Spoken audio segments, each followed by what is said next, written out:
世界上只有一个中国，台湾是中国的一部分。一个中国原则是国际关系基本准则和国际社会普遍共识。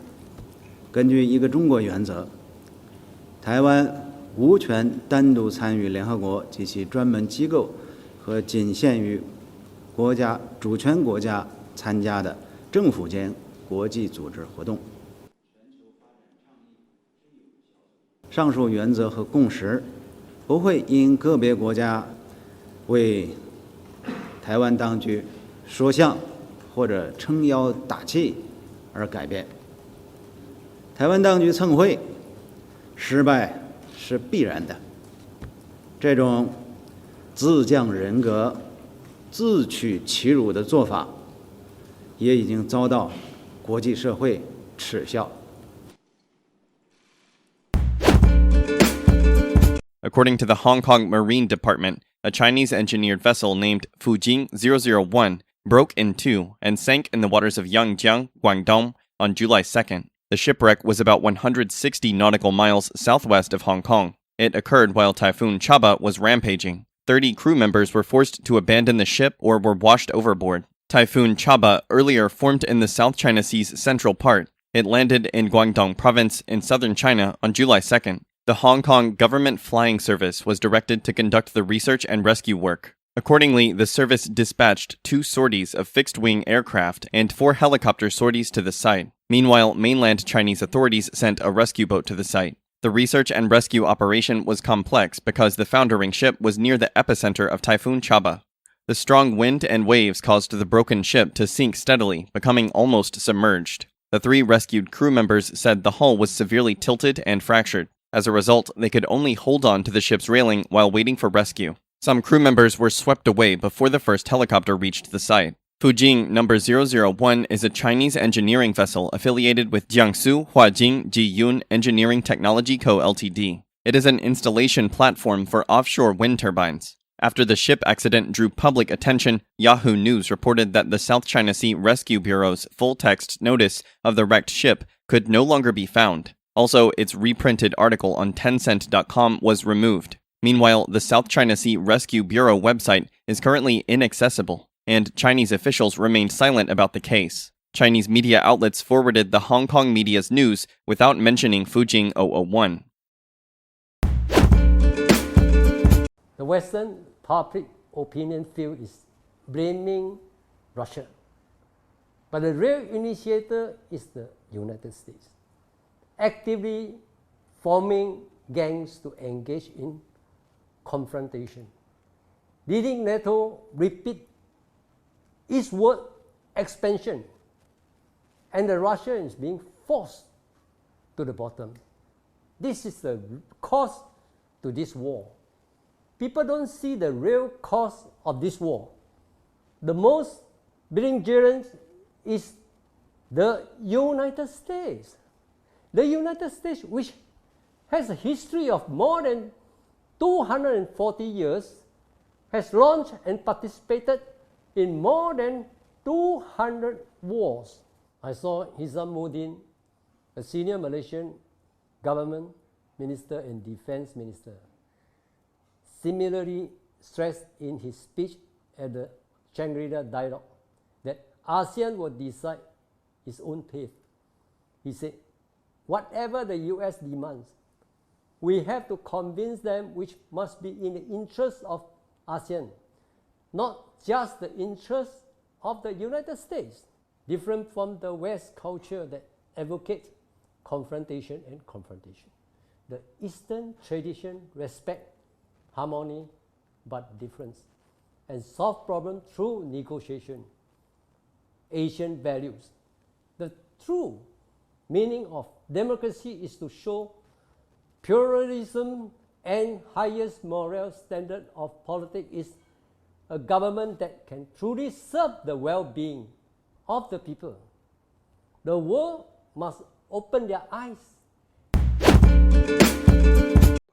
Successful offensive of Central Group of troops commanded by Colonel General Alexander Lapin have resulted in establishing control in Verkhnekamenka, Zolotaryovka, Belogorovka, reaching Seversky Donets River and having cordoned Lysychansk in coordination with Southern Group of troops commanded by General of the Army Sergei Surovikin. Ukrainian group of troops has been completely isolated in this pocket. 38 Ukrainian servicemen, whose major part constitute local residents forcibly mobilized by the armed forces of Ukraine, have surrendered in this area just over the past 48 hours. Russian troops and units of the Lugansk People's Republic are fighting near Lysychansk and defeating the isolated enemy.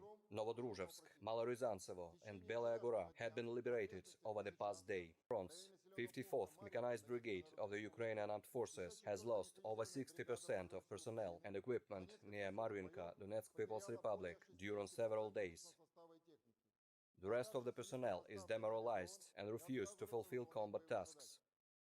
High-precision attacks launched by aerospace forces near the eastern part of Kharkov has resulted in the elimination of provisional base of 127th Separate Territorial Defense Brigade. The attack has resulted in the elimination of over 100 Ukrainian servicemen and 15 units of equipment.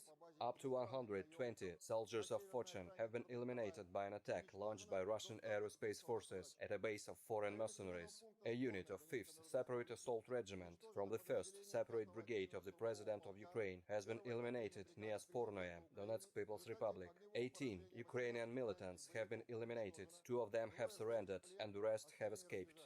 Ukraine. High-precision attacks launched by Russian aerospace forces have resulted in the elimination of 10 command posts near Spornaya, Donetsk People's Republic, Lepetiha, Nikolaev region, Zelenodolsk, Dnepropetrovsk region, 7 munitions depots near Konstantinovka, Bakhmut, Donetsk People's Republic, Malaya Shesterna, Kherson region, Vysunsk, Nikolaevka and Polana, Nikolaev region, as well as Ukrainian manpower and military equipment in 15 areas. Within the counter-battery warfare, high-precision attacks launched by Russian aerospace forces have resulted in the neutralization of 3 artillery and 5 motor platoons near Verkhnekamenskoye, Donetsk People's Republic, Belogorovka, Maloryzantsevo, Zolotaryovka, Lugansk People's Republic.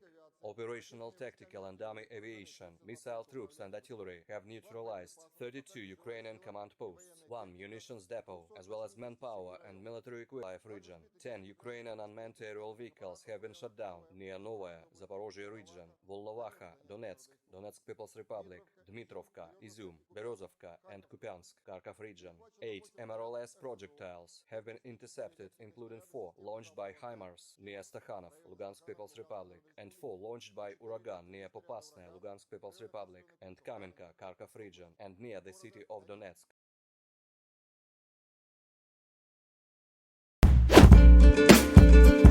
A recent article posted by a Chinese state-run mouthpiece is raising heated debate and criticism from Chinese netizens. Last Wednesday, China News Weekly, a Chinese state-run newspaper, posted a message on its Twitter-like social media Weibo account. In the post, the news outlet praised Shanghai for its significant achievements after easing its 2-month lockdown.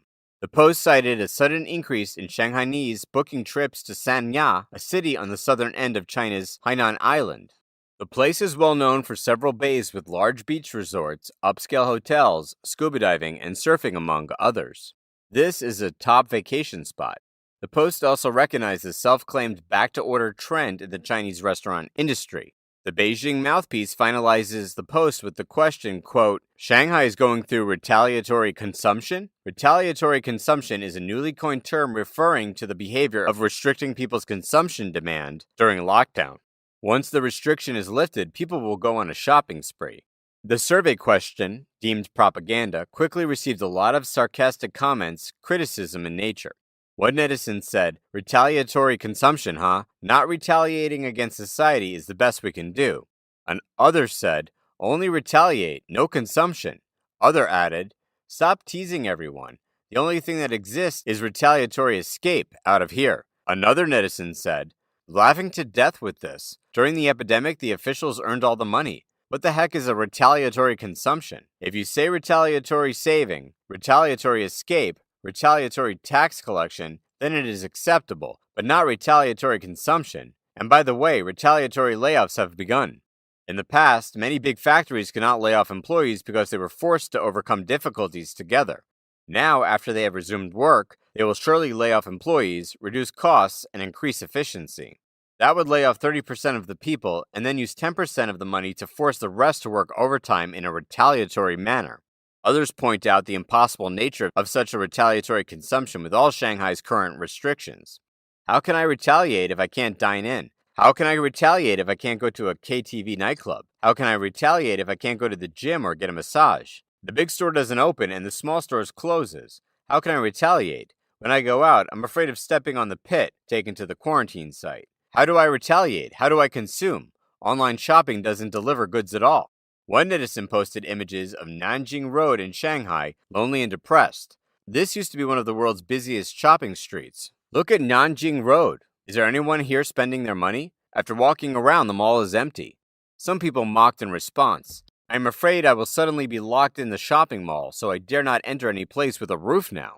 Others mocked. What people are talking about is a retaliatory consumption of the official and the landlord.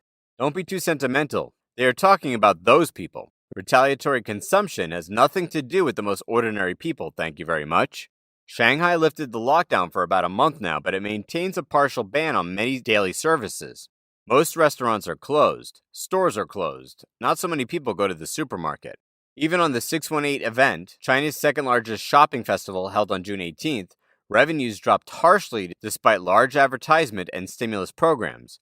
Besides, there is an ongoing wave of massive stacking, divorce, and normalized COVID test burden. Meat, egg, milk, and rent price tags silently rise.